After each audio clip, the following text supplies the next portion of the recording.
Magandang araw po sa inyong lahat. Sa araw na ito, pag-uusapan natin ang isang tanong ng isang subscriber natin. Narito po ang kanyang katanungan. Madam, bakit 3 beses na akong iniwan ng aking mga nakarelasyon?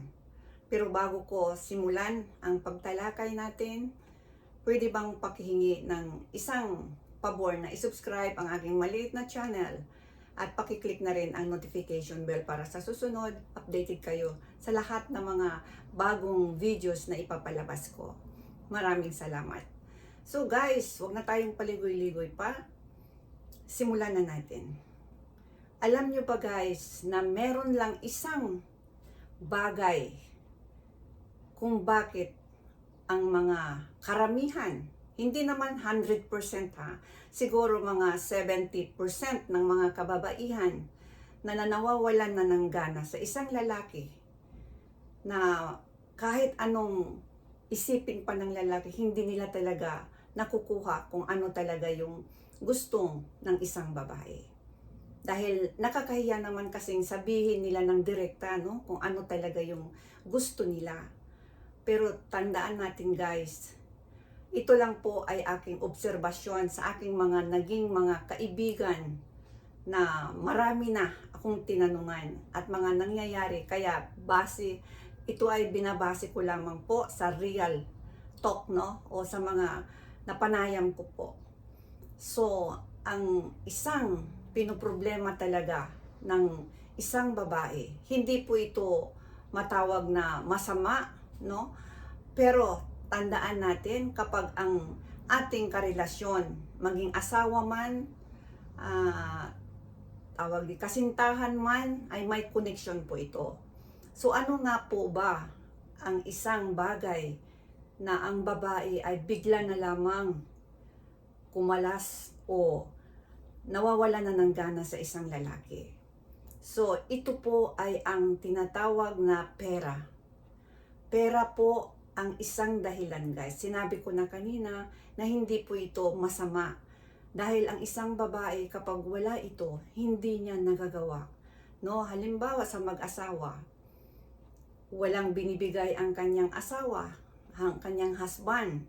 So saan siya kukuha kung halimbawang meron pa siyang mga maliliit na bata na inaalagaan, hindi siya makatulong, hindi siya produce din ng kanyang sariling pera. So, aasa lang po siya sa kanyang husband, di ba?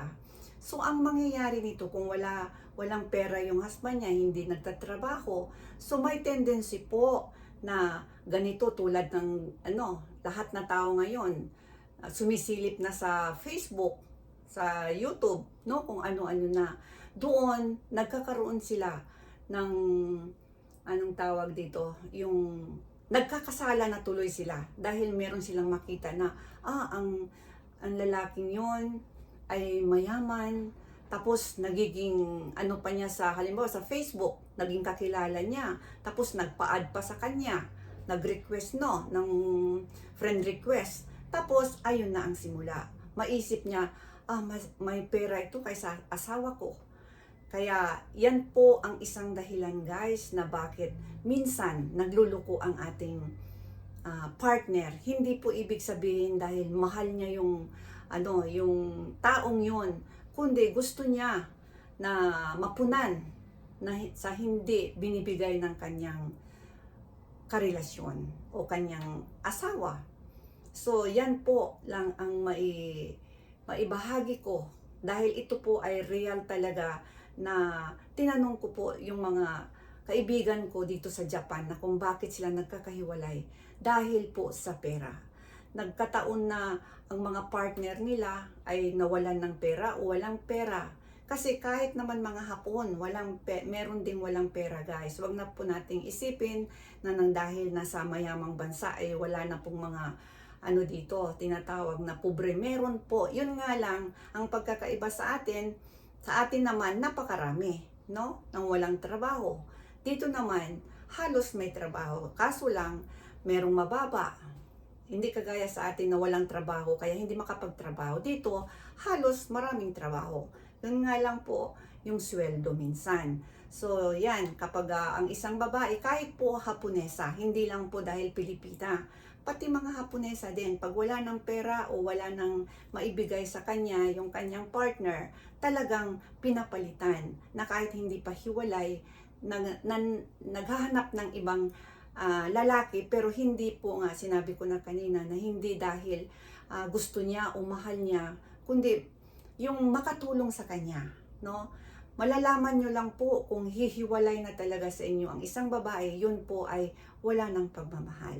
Ngunit, nag-iipon pa naman kayo sa isang bubungan, tapos biglang meron siyang ibang lalaki. Ang ibig sabihin nun, may pera po yung lalaking yon.